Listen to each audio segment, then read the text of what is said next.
NORAD TV. The world is thinking. The interesting thing is we are starting to take some of those fun ideas. The last development I did, we have a whole series of just little teeny parks.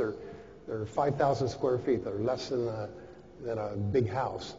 And in them they'll have a labyrinth and a magic door that you come up to and slide open.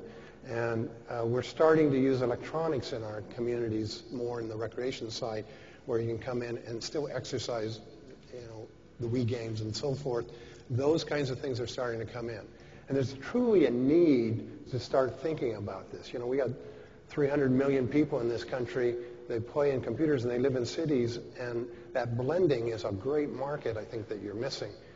Opportunity to expand into augmenting reality with a little bit of fantasy. And maybe a lot of fantasy. And trying to figure out, I guess, where the two meet and how they bridge. It's interesting. We learned one of the lessons with our game, which is don't force people to socialize, right? They'll do it naturally. They will do it in ways if you give them the theater, the place to do it, if you give them the ability to do it with their characters. In somehow trying to construct it, right? If we were to sit here and put our heads together and go, okay, we're going to build a special new kind of building, which is the bridge between virtual and real worlds, and we all go there and do that, I think that would be too artificial, right? Because people will do and behave as makes sense to them.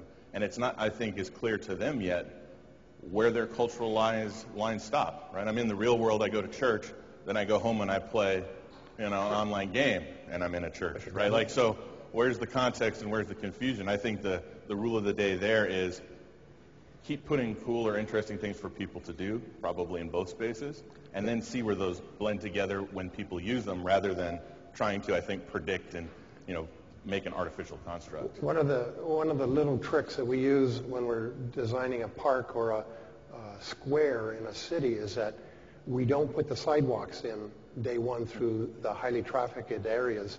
We let it sit for a year, and then we go back and look where the paths are, where people want to walk, where they want to go, how they want to react, and then we build the paths to where people want to go. Right. And I think, that may be something that's translatable in both forms, is we try to dictate what people should do, and rather than watching them, evaluate them, and then provide them with a course that they can modify themselves over time. So I'd like to see cities and suburbs that start out at one kind of thing, but mature with the inclusion of the user themselves in them. So they define what happens with the unprogrammable spaces or the programmable spaces. So we leave some spaces blank, a blank palette, and as they move through them, they create their own. Or on a Saturday, they all get together and build their own castle, and they do that.